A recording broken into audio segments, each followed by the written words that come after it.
Oh man, what a great game. I love it. One of these times we're gonna play the variant where you actually move the plastic pieces and put the plastic pieces on the board instead of just the tile laying. It's gonna be incredible.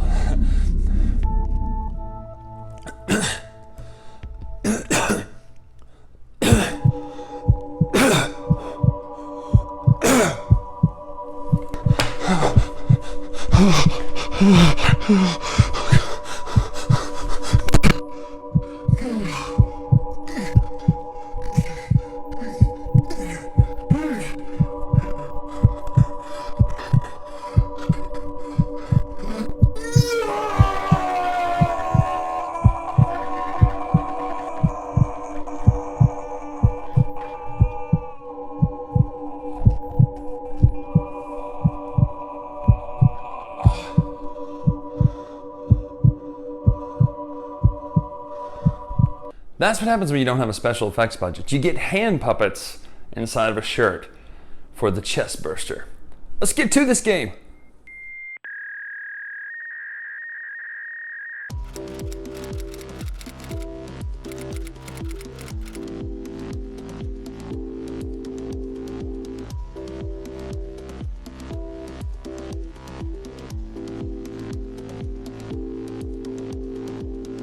Legendary encounters aliens. This is the generic, boring opening after the cool, funny intro, right? Okay, I figure we can save a little bit of time on that by just doing the, whew, look what game I'm talking about.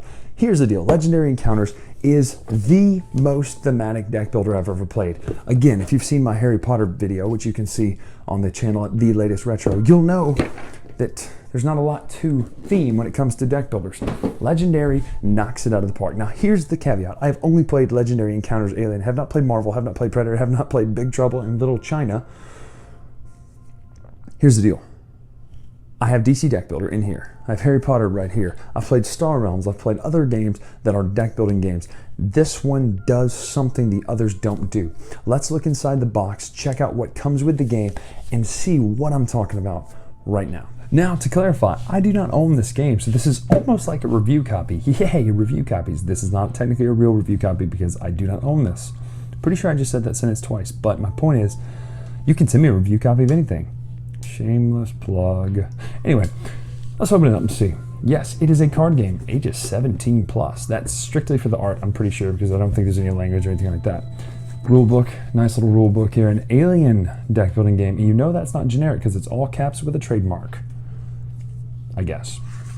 Legendary Encounters.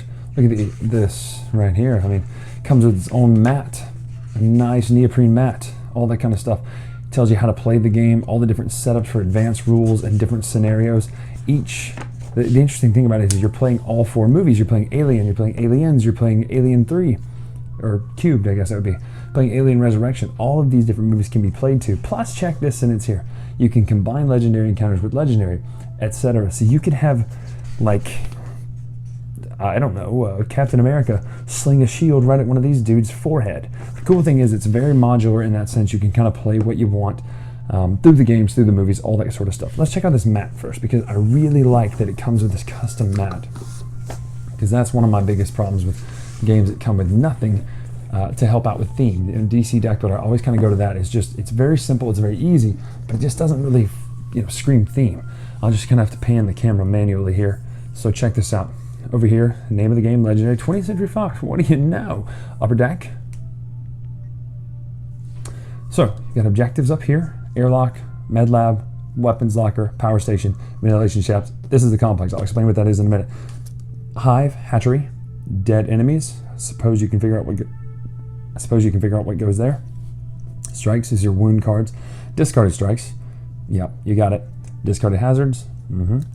The barracks, dead characters, and turn order. Nice little rules reference over there. Check that out. Gotta love that. Now, over here's the HQ and sergeants. Look me in my eye. That's what he's saying there. So, what happens on this mat? Well, that's something I want to tell you about. In the box over here are all these different cards, okay? You have these character cards and dividers and all that kind of stuff. I love that it comes with its own dividers. It's a hassle to separate, but I think that's okay based on what you get in this box. You get a lot of cards. You saw just a second ago just how many cards are in here. So these are the different strikes The only thing is everything does not have a separate back. Everything has the same front. I'm sorry, the same back, which is a little bit confusing. They all just tell you what deck it is down here. So these are the strikes. Look at this, deep gash, damaged hand, double blah, blah, blah. All these different things are just grisly art of people getting hurt. Now here's my favorite. Let me see if I can find it real fast. Oh, I'm doing a terrible job finding it, but I'll just continue to talk quickly so it sounds like I'm being accurate with what I'm saying. Wow, is it really? Oh, here we go. Massive blow, 5 damage. Most people's health is 10 at around. So you can survive that. It's interesting to know. So those are kind of the strike cards. All these, I'm not going to go through every type of card. Just kind of want to show you the main ones here. You know, different character cards, different things you can buy. These are scenario specific, so it'll tell you which scenario this comes from. This is Newt. Comes from They Mostly Come at Night, part 2. So each scenario is different. Each scenario has different scenario-specific cards that get mixed in and shuffled in that you get to play with, which is, to me, just a brilliant idea. So here's another scenario, Xenomorph Swarmer from The Last Colony. Pretty neat. Let's skip ahead to some of these decks up here, which are obviously not scenario-specific. So, Alien Player deck, it says. Is that what this is? Oh, okay, sorry. Duh, this is if you're playing as the alien. Of course, that's what Alien Player deck means, because you'd be a player who's playing as the alien. Let's move this over here so you can see. So this is a face hugger. It's from the drone deck. These are just kind of random cards that can get thrown in most every scenario. These guys are terrible, and I'll get to this on my issues with the game, good or bad, a little bit later, kind of what they do. This is kind of the scenario setup. They have a gray back, so that's the one difference there. These here are different characters. These are your characters and their attribute type cards that you get with them. The main decks come from these cards, you know what I'm saying? They come from all these different cards here that you make the main deck out of. So this one is, I want to get this thing. You put in all these different cards from these different characters. So if you're playing with Ridley, you'll put all of Ridley's character cards in the main deck. If you're playing with any of the other characters, you put their cards in the deck. And the way this works is, the thing is, I don't actually see anything but their faces. Francis up top, okay, there it is, duh. So you would put all the Francis cards in, and that's just kind of how you build up the deck. So you would only get character cards for your characters, which to me is neat. You know, again, DC deck builder, you just throw everybody in. So Superman's punching to get the Atom to help him out, and it's just interesting stuff. So your punch cards, as I call them, because again, basing it off that, or Star Realms and stuff like that, your basic currency are these grunts and these, here we go, grunts here. That gives you 1 power or attack. They have 0 cost because I don't think you can actually buy them, obviously. And then specialists, these are your money currencies. So the 2 currencies would be like fight and money. It's not what they're called. I apologize, I'm not calling them by the real names, but you won't either. So let's just face it. Unless you're one of those people that's like, terminology matters. But that's okay, you can be boring. These are the specific things for your character. So you will get a generic character as well as the people who are playing in the deck too. So you will be like the medic or the researcher, not Ridley. You won't play as that character necessarily every time, or you know what I mean? You won't actually play as them for your character. These are also scenario cards over here. Actually, these are double-sided cards. You'll forgive me for not knowing what this is. So that's all the different types of cards, but how does this work, you say? Okay, so main objective will go up here. Your location goes here. All these will have different things about, you know, what you do in a certain thing. When an event card happens or a hazard card happens, this each time will tell you what to do. These 5 areas up here are pretty awesome, and this is where I think the game shines with theme. It manages to pull theme out of a deck builder, and here's how. The Hive deck is here. This is the enemies. Every turn, when it comes to a new person's turn, you'll take a card off of this face down and put it on these shafts, or the ventilation shaft. All of the cards will slide down this way, to where if anything has to slide off of here, it comes in the combat zone, and then it flips up and you fight it. Now, it might have a certain thing that when it gets in the combat zone, it has a stronger health or something like that. Those are some of the ones we fought. It was a 7 health if it's here. If you kill it here, it's only a 4.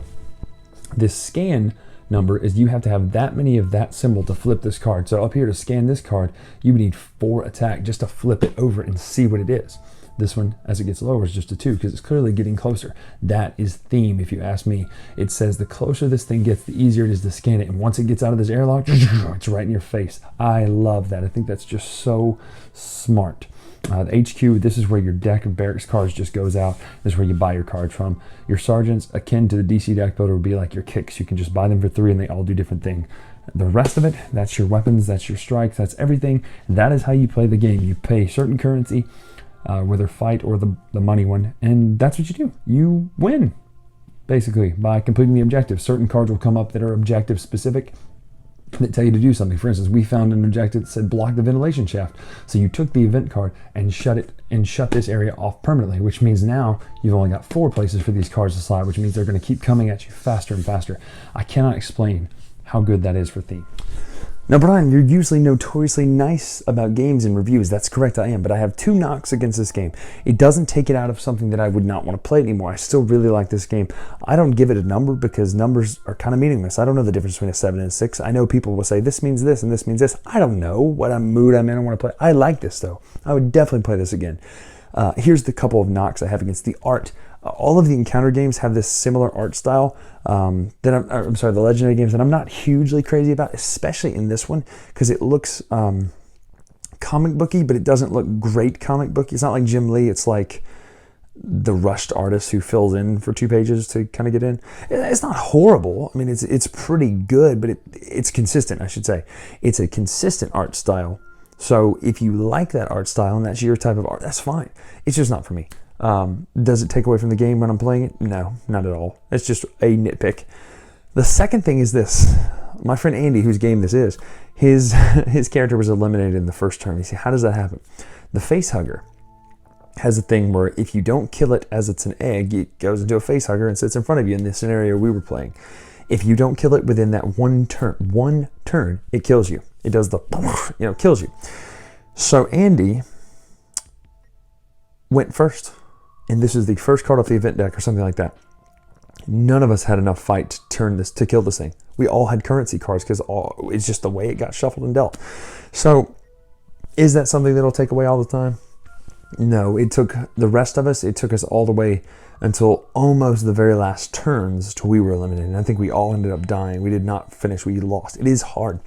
The cool thing about it, though, it really does feel like you're in the middle of one of these games. They managed to actually squeeze theme into a deck building game. Sure, the buying cards thing and building a deck is weird. That's not theme. Of course, that's just a deck builder. But you know that going in because it's called an alien deck building game. But that track where the enemies kind of keep moving down at you and coming towards you is just incredible. It's such a smart idea. The stress level is huge. You're thinking, oh my gosh, we are going to die if we do not get these things taken care of. And that's what happens. You do die quickly, actually. So be better. That's really the only thing, is just to be better. Don't die. Legendary Encounters Aliens, definitely recommend it. I really want to try the Predator one now, and I really want to try Marvel now. I know the Marvel ones are not encounter. There is a difference between legendary and legendary encounters. I'm not wise enough on this to know the difference. I think one of them is more scenario specific, but it makes me really want to try the system because I enjoy the legendary system that much. So check out the latest retro for more videos. We'll see you next time. Oh, and make sure to subscribe. Please just click subscribe, pass this on, send it to everybody you know. Click subscribe. Want to get these video views up so we can get more people watching, get these humorous views. We try to be funny with this, so if you're enjoying, please pass this on, please subscribe, and send it to others. Thanks a lot. I'm Brian.